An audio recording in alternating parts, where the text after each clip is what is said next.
Hey, Commanders fans, get ready because today we've got exclusive news about our team, and you don't want to miss a thing. So, subscribe to the channel, activate the bell to be the first to hear everything, and of course, leave a like to strengthen our support and show that we're all true fans. We're committed to bringing you the latest updates, news, and everything that goes on behind the scenes at the Commanders. So, without further ado, let's check out today's news. Could former Giants quarterback Tommy Devito be an option for the Commanders? The New York Giants released a quarterback on Tuesday. In an effort to trim their roster from 90 to 53 players, New York released popular backup quarterback Tommy Devito. The Giants retained veterans Russell Wilson and Jameis Winston, as well as promising first-round draft pick Jackson Dart. Now, Devito suddenly becomes one of the best, if not the best, veteran quarterback available to teams needing a backup. While the Washington Commanders don't need a backup for Jaden Daniels, they do have Marcus Mariota. They may be looking for a starting quarterback.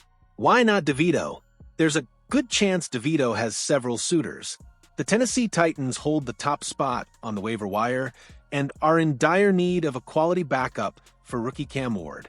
Other NFC East teams, such as the Dallas Cowboys, could also use Devito.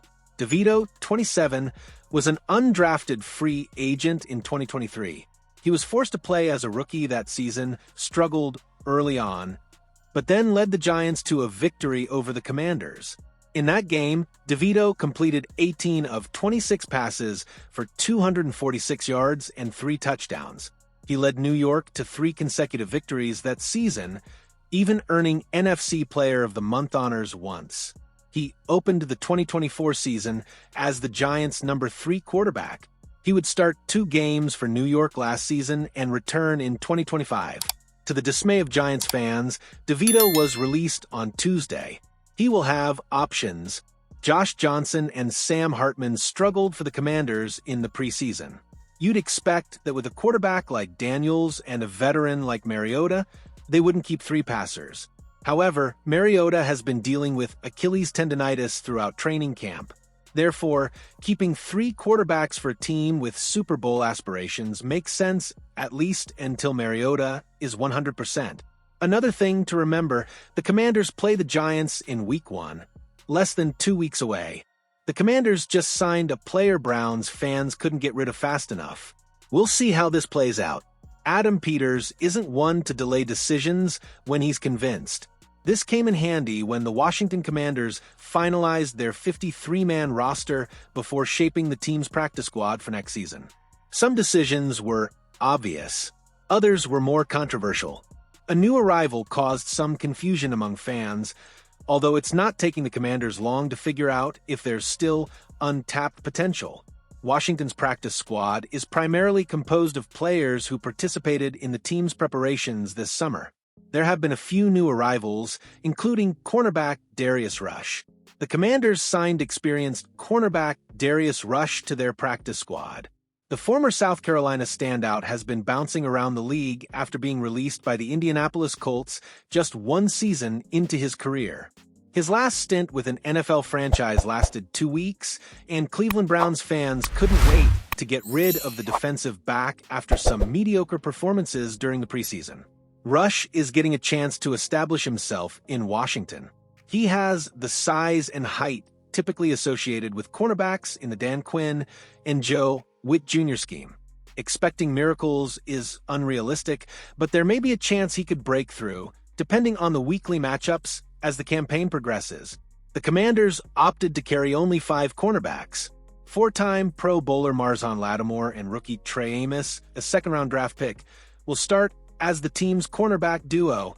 This allows potential star Mike Sainristil to return to the nickel position, where his exceptional skill set is best suited in the second year of his professional career. 2-time Super Bowl champion Jonathan Jones brings experience and reliability to the rotation. Noah Igbeneghin, who had been the subject of trade speculation in the hours leading up to the deadline, is also still around. That may be enough for now, but it only takes 1 or 2 injuries to turn things around. The Commanders retained undrafted free agent Carlin Vigors after his summer breakout performances, so he could also build a reputation in this scenario. But Rush's experience, while extremely limited, could give him an advantage in a smooth transition. This is an opportunity Rush cannot afford to waste. He needs to take over as head coach, immerse himself in the team's excellent locker room culture, and be ready for the opportunity if it arises. Anything less could cause the Commanders to quickly turn their attention to alternatives. Commanders should seek trade for AFC edge rusher. Hey, Washington Commanders fans, the team has finally secured one of the most important pieces of the roster for the future. Wide receiver Terry McLaurin signed a long-term contract and remains the franchise's main offensive asset for the 2025 season. With the offense well underway, the main concern now becomes the defensive end, specifically putting pressure on opposing quarterbacks. Despite the arrival of veteran Von Miller, his presence is currently more symbolic than impactful on the field, as he is no longer in the prime of his career. Therefore, experts point out that Washington needs a high-level pass rusher in peak physical condition. Bleacher Report analyst Mo Moton highlighted that the ideal candidate for this role would be defensive end Kwity Paye of the Indianapolis Colts. According to him, Washington needs a young edge rusher capable of lining up on every down, generating constant pressure in the pocket, and also helping against the run game. Paye isn't considered a league superstar, but he's been building a solid and evolving career.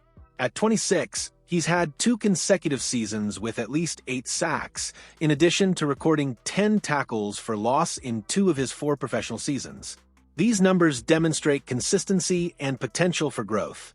For the Colts contract situation could pave the way for a possible trade. The Indianapolis team has yet to offer Paye an extension as he approaches free agency in 2026. If rookie JT Tuimoloau, a second-round pick in the last draft, shows an immediate impact this season, the team may feel more comfortable considering offers for the veteran. Washington, for its part, has the salary cap space to not only acquire the player via trade, but also offer him a contract extension, ensuring long-term stability. Forming a rotation trio with Kwity Paye, Von Miller, and Dorrance Armstrong would take Dan Quinn's defense to another level.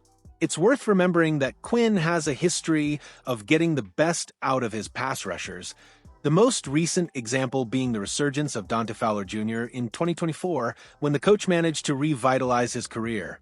Last season, Paye recorded 8 sacks and reached 26.5 career sacks, numbers that reinforce his ability to make an immediate impact. For a Washington Commanders looking to solidify a strong and aggressive defensive identity, the player's addition could be a game-changer. So, Commanders fans, what do you think? Is Washington worth investing in a trade for Kwity Paye to bolster the defense, or would it be better to wait for another opportunity on the market? I'd love to hear your thoughts in the comments. Don't forget to subscribe to the channel and activate the bell so you don't miss any updates about our Washington Commanders. Also, leave a like, as this really helps the channel grow. See you next time, and go Commanders!